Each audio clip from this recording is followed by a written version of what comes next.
olha, não fui eu que fui lá na África de barco pegar os negros e trazer pra cá. Então isso é uma coisa que não é minha, não tem nada comigo. Não pode ser utilizado como uma desculpa para que a gente não enfrente essas questões. Vou no restaurante, pensa as pessoas negras que estão ali na frente, aquele que a gente chama de teste do pescoço, né? Começar a olhar o entorno e também se colocar em outras situações. Cara, já tá tão estrutural, tão social. É por isso que eu acabei sendo racista agora.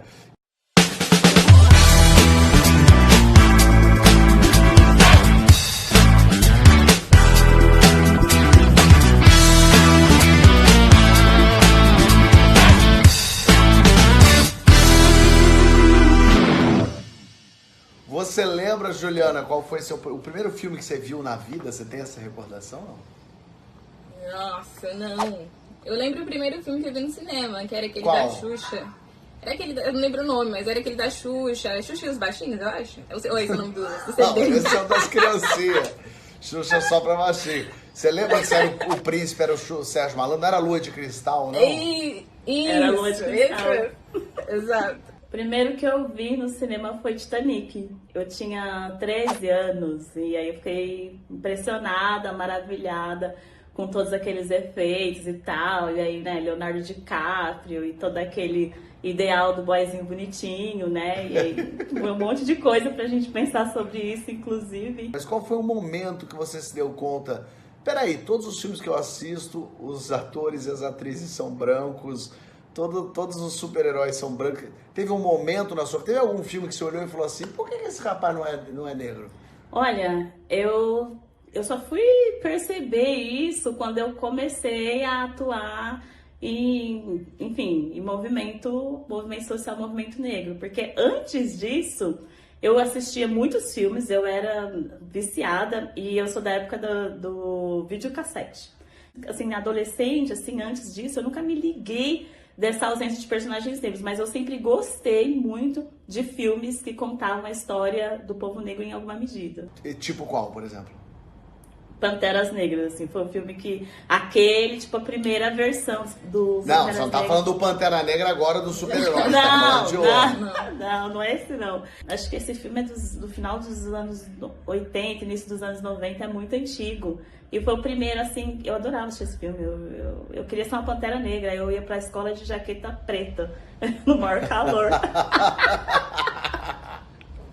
Eu acho que eu comecei a perceber isso quando eu assisti os desenhos da infância, assim. Então eu sempre queria uma referência, né? Enfim, pra mim, criança preta, uma menina preta. Então as heroínas, as meninas mais populares dos filmes não se pareciam comigo, não se pareciam com as meninas da minha família. Mas você tinha essa noção na época, não? Quando você era adolescente, não. Você... Tinha, que não se pareciam comigo. Tinha, assim, que não se pareciam comigo. Então, por exemplo, a gente não tinha bonecas pretas, né? As bonecas que a gente vê hoje em dia, né? Não tinha. Então, acho que você pode conversar com qualquer menina preta, elas vão contar que na época dos anos 90, elas amarravam um pano na cabeça pra ter aquele cabelo liso, ondulado e longo, que as atrizes, enfim, as protagonistas das histórias tinham. E curioso, porque eu sempre me identifiquei com todos. Que doido, né? Que doido, né? Com todos quais? Não, com todos os Leonardo DiCaprio da vida, eu sempre me identifiquei com o Super-Homem, com o Batman, com o Aquaman, com todos esses eu sempre me identifiquei. E aí eu queria perguntar uma dúvida sincera minha mesmo, porque a minha criação, minha família é branca, meus amigos todos são brancos, eu estudei numa escola onde não tinham negros, nunca namorei uma menina negra, nunca tive convivência com famílias negras, com amigos negros. Então, no meu olhar, e eu tô agora olhando assim do meu lado, quando tem um personagem negro, chama atenção, porque todo mundo é branco, pra mim sempre foi, e o quanto desse meu olhar, quando eu leio o livro, do personagem que eu tinha certeza que era branco e descobri no meio que era negro, o quanto desse meu olhar é um racismo que tem aí implícito, o quanto é a minha vida que foi construída em cima de referenciais brancos, então é lógico que eu pense que o personagem é branco, e o quanto funciona isso para eu tirar essa dúvida mesmo? Vamos pensar aqui nos filmes do Oscar, né? A gente tem esse filme agora da Billie Holiday. E também tem o filme, aquele filme A Voz Suprema do Blues, que a Viola tá incrível. E nesse filme, teoricamente, ela reforça alguns imaginários sobre o que seria uma mulher negra, porque ela é imponente, ela é dura, ela é forte, mas ao mesmo tempo ela tá ali num lugar de destaque, né? Então ela é a pessoa que é a protagonista da história, tá junto com uma banda que é composta por pessoas negras, caras negros, e o dono da gravadora em Chicago é um cara branco, né? E me chama muita atenção numa cena do filme em que ela fala que eles não se importam com ela, eles querem apenas comprar a voz dela. Quando eles tiverem aquela propriedade, quando eles conseguirem capturar aquilo que interessa para eles, né? No que se refere a ela se torna então descartável. Então, quando a gente pensa sobre a formação dos imaginários, a gente precisa talvez voltar lá no começo do Brasil, na formação do Brasil, em 1532, quando as pessoas negras começam a chegar aqui sequestradas de África, né? Passados pouco tempo antes da abolição inconclusa, em 1850, a gente tem a liberação, né, das pessoas negras. Começa esse processo um pouco mais efervescente ali nas discussões, mas a gente aprisiona a terra, que até então era transferida de uma pessoa para outra de maneira gratuita. Então, em 1888, as pessoas negras passam, então, a ser libertas, mas não têm direito a nada, né? O Estado, além de não propiciar nenhuma política pública para que elas acessem qualquer coisa, faz também com que elas não tenham acesso a direitos básicos, como direito à educação também, né? Mas é importante a gente lembrar que, por exemplo, na época que o filme, né, que é passado o filme, 1929, aqui no Brasil a gente estava num processo de democracia racial, de embranquecimento. Então, se você vai olhar lá para o livro do Gilberto Freire, Casa Grande e Senzala, ele retrata esse Brasil como um grande caldeirão de misturas, né? Ele fala que o Brasil é um cardinho racial e que a mistura das três raças produziu o brasileiro, que, né, essa miscigenação produziu o brasileiro, que era um negócio, um ser totalmente diferente, mas isso é uma política, na verdade, criada no Brasil para que a gente estancasse as desigualdades raciais e não houvesse o reconhecimento do racismo, né? Como é que você vai lutar contra algo que não é reconhecido? Então isso parte também da negação do racismo e da construção do mito da democracia racial, de que todo mundo vive bem e tal. E aí, Fábio, reafirmar através das artes, em geral, esses estereótipos negros, passa também pela política brasileira dessa época, e a gente desemboca aqui nesse momento, né, nessa construção de país que a gente está ainda com passos bem vagarosos, né? Você disse estereótipos negros, tipo o quê? Olha, a gente pode citar como exemplo o estereótipo da cuidadora, nos Estados Unidos eles chamam de mom, né? E aí um exemplo super, que não é atual, mas que é marcante, que é daquela atriz Hattie McDaniel. Foi a primeira atriz negra a ganhar um Oscar. Ela ganha pela interpretação dela em O Vento Levou, onde ela faz essa mulher cuidadora, né, a empregada doméstica. E na carreira dela, assim como muitas atrizes brasileiras, ela interpretou mais de 40 personagens que eram todas trabalhadoras domésticas. Então, quem é esse personagem, essa mãe? É aquela que cuida dos filhos da patroa, que amamenta todo mundo. E ela sempre é retratada de uma forma, assim, uma mulher preta, muito gorda, peitos grandes, enormes, porque vai para transmitir a ideia que ela vai amamentar toda a prole dos brancos, e lenço no cabelo, enfim. Então, quando você se depara com um protagonista preto, você se choca, porque está acostumado com esse tipo. Eu me lembro desse papel que nós mulheres negras temos aqui, especialmente aqui no Brasil, né? Quando a gente ouve falar do Brasil fora, a gente ouve falar das mulatas negras, quentes, sensuais do carnaval, né? Então é essa referência que muita gente ainda hoje, século XXI, tem do que são as mulheres negras no Brasil, né? Mas é muito curioso pensar isso, porque a gente, na infância, na adolescência, somos sempre as meninas negras preteridas, ou seja, são as meninas que são sempre amigas dos meninos, ou são as meninas com as quais nenhum dos meninos querem ficar. Então a gente é sempre melhor amiga, sempre a brother. E aí quando a gente passa, né, da adolescência para a vida adulta, a gente se torna essa mulher hipersexualizada, né? Essa mulher que é vista como quente, essa mulher que é vista como muitas vezes um objeto, exótica, né? Isso é muito curioso, porque quando a gente fala, teoricamente, isso seria, né, assim, à primeira vista poderia ser entendido como uma coisa positiva. Só que, na realidade, nos coloca no lugar de descartável, né, que a gente tem uma determinada finalidade. Então, esse também é um dos estereótipos que forma, né, o imaginário brasileiro e faz com que mulheres negras sejam, por exemplo, as mulheres que menos casam, que conseguem ter uma relação estável, e muitas vezes não é por escolha. E aí, só voltando um pouco, né, na Voz Suprema do Blues, vocês falaram sobre esse período de 1920, me lembrou aquela cena do filme da Billie Holiday, quando ela fala da música, aquela, né, impedida de cantar, né, Strange Fruit, que se torna um dos maiores sons dela, uma das maiores músicas dela, né. E essa música, exatamente, quando ela relatava ali no filme, né, inclusive foi perseguida politicamente, né, por não poder cantar essa música, ela relatava uma cena, né, das pessoas negras sendo queimadas, torturadas, né, no sul do país, né, e a opinião política da época, né, o legislativo, o executivo da época, queriam que ela se calasse, porque ela estava colocando ideias diferentes na cabeça dos outros, né, porque exatamente ela estava conseguindo mexer com o imaginário social. E eu pensando agora, vocês estão falando dos filmes, eu estou pensando aqui filmes meus, filmes preferidos, assim, que eu assisti na vida. Meu filme preferido, por exemplo, é o Iluminado.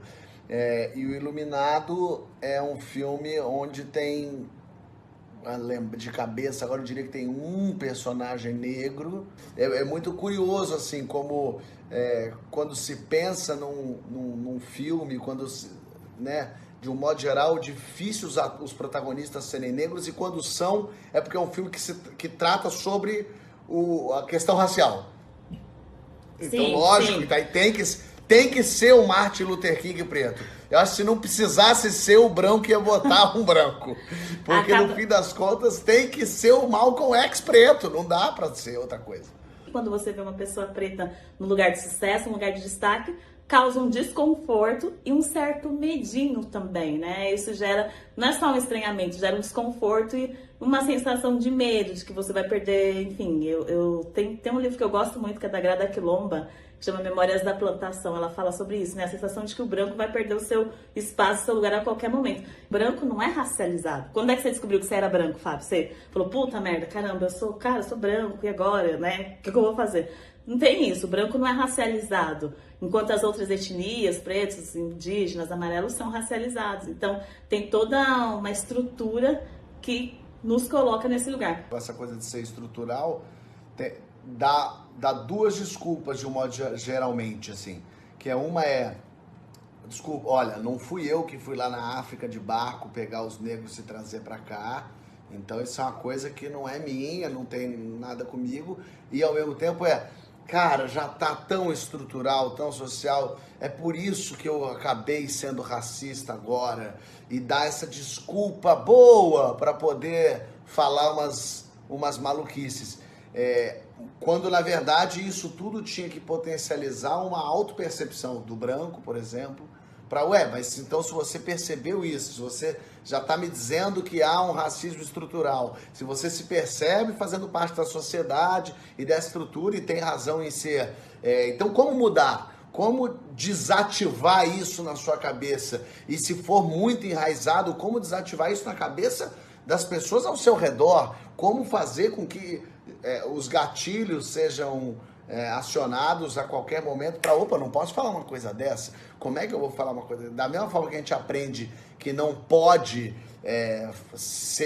fazer uma malcriação quando a gente é criança, por que então eu não posso agora adulto aprender que eu não posso ser racista? Por que eu não posso agora adulto aprender que eu não posso fazer certos comentários, né? É um processo histórico de empobrecimento. E para além de tudo, assim, exige escuta, exige empatia e também exige ação, né? Se levantar, assim, né? Desocupar as cadeiras que estão historicamente ocupadas por determinados grupos e pessoas. Então, se realmente eu quero uma mudança, transformação, eu preciso também, talvez, silenciar, escutar, me retirar, oportunizar. Acho que essas ações concretas e efetivas, intencionais, vão fazer com que a gente consiga realmente alcançar as mudanças que a gente está objetivando historicamente. Tem um filme documentário chamado Branco Sai, Preto Fica. brasileiro, inclusive, né? E ele retrata muito isso que a Juliana tá falando, né? E geralmente se tratam de estruturas de poder, né? Da onde a gente está manifestando poder. A gente está falando aqui do audiovisual, né? Então, quantos roteiristas pretos você conhece? Quantos diretores pretos e pretas? Aí quando a gente faz esse recorte de gênero e raça, né? Aí é mais crítico ainda, né? A gente não tem ninguém melhor do que pessoas pretas para dizer o que é ser preto, como é que é nossa, o que é ser, viver nessa pele aqui, 37 anos. Só porque eu sou branco, então eu não posso falar sobre essas questões, eu não posso escrever sobre isso, eu sou um ator branco, então eu não posso interpretar um personagem. Eu acho que é um discurso que faria sentido se a gente tivesse 50% de roteiristas brancos, 50% de roteiristas pretos. Realmente, se você tem no mercado metade dos roteiristas negros de sucesso, ganhando bem, com destaque, trabalhando em várias áreas, aí é uma coisa. Outra coisa a gente não tem 1% de diretoras negras dirigindo. Aí você vai falar, poxa, eu não posso, eu como diretor... Tem um poder, você pode, mas a partir do momento em que você acaba sendo esse diretor, está impossibilitando de surgir e de existir as outras pessoas. E vira uma cobra comendo o próprio rabo quando você diz, mas não tem diretora negra com experiência. Mas peraí, mas você está dando oportunidade para a diretora negra ter experiência? Não. Então ela jamais vai ter experiência. Então tá ótimo. Então é uma armadilha que você mesmo criou para você justificar não ter comediantes negros, autores negros. Não tem autores. Primeiro que, tem. O que não tem é no seu olhar que está já viciado. Segundo, que mesmo que você possa dizer, mas não tem, digamos, de destaque, famosos. Claro, não tem como estar famoso, porque se você não deu oportunidade de ser famoso, jamais ele será. É assim que a gente precisa fazer. Tornando esses grandes comediantes, estou usando comediante porque é a minha área, pegando esses comediantes e dando a eles oportunidade. Então é por isso que me parece que esse discurso de, puxa, mas que eu posso fazer o que eu quiser, pode, mas enquanto todo mundo não puder fazer o que quiser, não tá justo, né? Thais Araújo deu uma entrevista muito interessante sobre isso. Quando ela fala, nossa, as atrizes brancas que estão na TV, sempre se ouve que elas são excelentes atrizes, que elas estão cada vez mais profissionais, mais competentes no seu ofício. E aí a Thais diz, é óbvio, elas têm muito mais oportunidade de fazer novelas do que as atrizes negras, né? Então, quantas são as protagonistas negras e aí vamos pensar em novelas que não são relacionadas ao processo de escravização, porque também tem isso, né? Quando vai fazer uma novela da coroa, do império, sei lá do que, desse período, né, colonial, sempre tem muita protagonista negra, sempre é muita, né, o núcleo precisa ser preto, porque afinal de contas os escravizados eram majoritariamente negros, mas é bom pensar na contemporaneidade, vamos pensar em outros papéis, outras funções, né? Sabe o Luiz Miranda, aquele comediante maravilhoso? Sim. Ele tinha uma piada que era brilhante no show dele, que ele falava que ele nunca tem uma preta fazendo no protagonista de novela. Aí quando tem, chama da cor do pecado. Aí é complicado.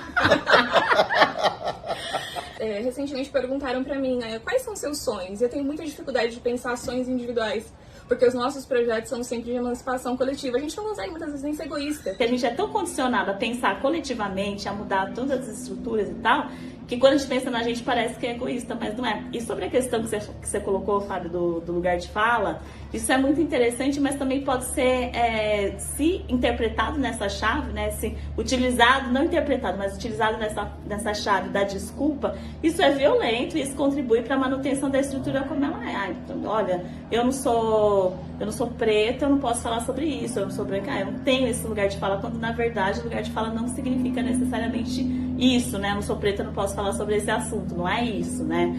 A gente não pode utilizar utilizar esse termo, né? Esse conceito como uma desculpa para se eximir, para se expurgar da culpa da questão racial, do racismo, né? A gente não está falando necessariamente disso, a gente está falando que as pessoas têm o seu lugar, podem falar. E você não pode dizer que eu não vou falar disso porque eu sou um cara branco, estou fora dessa realidade. Você acessa lugares que eu, a Silvia e muitas outras pessoas ainda não acessam. Então, se você escolhe falar que não é meu lugar de fala, eu não vou falar sobre isso, é a questão da Silvia e da Juliana. Não, né? As coisas se constroem, se modificam com o diálogo, com esses encontros, com essas conversas que a gente está fazendo. Então, assim, é fundamental para que a gente consiga, de fato, essas mudanças no ritmo acelerado que a gente precisa, que pessoas não negras se impliquem nesse processo, né? Que ajudem a pensar as respostas para os problemas que estão aí construídos e pavimentados historicamente, né? Para que, de fato, haja essa mudança da estrutura. E a estrutura, a gente fala muitas vezes uma coisa abstrata, muito longe, mas é o lado também. É olhar para o lado, né? Como é que eu começo ali no meu círculo, né? Nos lugares que eu frequento, com quem eu contrato, de quem eu compro. São pequenas atitudes que também têm papéis efetivos, né, de transformação. Então a gente pode continuar nosso papo. Vamos pra gente não ficar aqui dias e dias falando, vamos parar esse episódio de hoje, mas vamos continuar em outros episódios, vamos continuar com papos sobre esses assuntos todos e pegando a contemporaneidade e entendendo ela, para eu olhar pela ótica de vocês, para vocês também olharem pela minha ótica e pra gente cada vez mais debater e conversar. Vamos seguir? Vamos partir para o próximo episódio? Bora. Vamos lá, demorou.